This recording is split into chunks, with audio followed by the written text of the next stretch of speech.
Hello बच्चों, let us first state the question. What are the quantities on which amount of work done depends? How are they related? तो इस question पे हमसे पूछा जा रहा है कि वर्क डन किन किन फिजिकल क्वांटिटीज़ पे डिपेंड करता है और वो आपस में कैसे रिलेटेड होती हैं। की कॉन्सेप्ट में सबसे पहले हम ये पढ़ेंगे कि वर्क डन होता क्या है। Work is said to be done when force is applied जब हम फोर्स को अप्लाई करते हैं on the body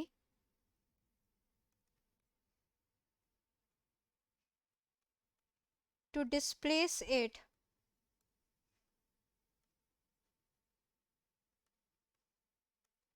by some distance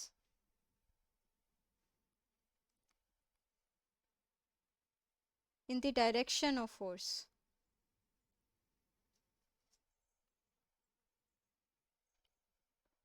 हम कब बोलते हैं कि वर्क डन हुआ है?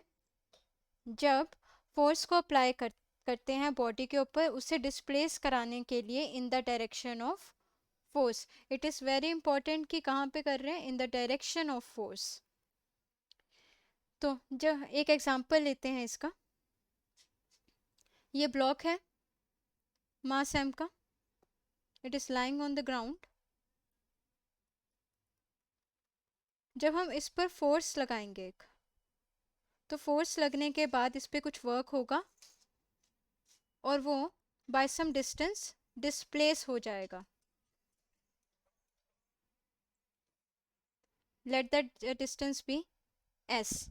तो क्या हमने जो डेफिनेशन अभी पढ़ी है, क्या हम वहाँ से बोल सकते हैं कि यहाँ पे जो वर्क डन आ जाएगा वो होगा फोर्स इनटू डिस्प्लेसमेंट. जितना फोर्स हुआ और फोर्स के ही डायरेक्शन में क्या है, डिस्प्लेसमेंट है, तो यहाँ पे हो जाएगा work done force into displacement. अभी जो केस था हमने दोनों में फोर्स जो है और डिस्प्लेसमेंट जो है उनको पैरेलल रखा था. अभी एक और एग्जांपल देखते हैं. जब फोर्स बिल्कुल एक्स एक्सिस की तरफ ना लगकर फोर्स किसी डिस्प्लेसमेंट के साथ किसी एंगल पे लग रही होगी कुछ इस तरह, जब ऐसा हो रहा होगा, let that angle be theta, तो हमें फोर्स के कंपोनेंट्स करने पड़ेंगे. जब हम फोर्स के कंपोनेंट करेंगे रेक्टेंगुलर कंपोनेंट्स, तो आपको पता है कि जब एक वेक्टर का कंपोनेंट करना होता है रेक्टेंगुलर कंपोनेंट, तो जो थीटा के साथ वाला होता है वो कंपोनेंट होता है cos component, F cos theta.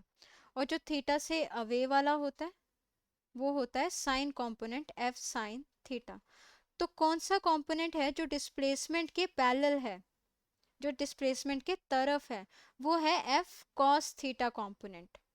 तो यहाँ से हमारा वर्क डन क्या हो जाएगा, क्योंकि हमें डिस्प्लेसमेंट चाहिए थे always in the direction of force, तो वो हो जाएगा F cos component, F cos theta into displacement. और हम लिख सकते हैं F into S cos theta, where f is the force applied, s is the displacement and theta is the angle between force and displacement. ठीक है, theta क्या है, angle है फोर्स और डिस्प्लेसमेंट के बीच का. तो फिर यहाँ से हम क्या बोल सकते हैं कि अमाउंट ऑफ वर्क डन किस किस पे डिपेंड करेगा. Amount of work done depend करेगा फर्स्ट फोर्स अप्लाइड पे कि कितनी फोर्स अप्लाई की जा रही है. सेकंड डिपेंड करेगा डिस्प्लेसमेंट पे,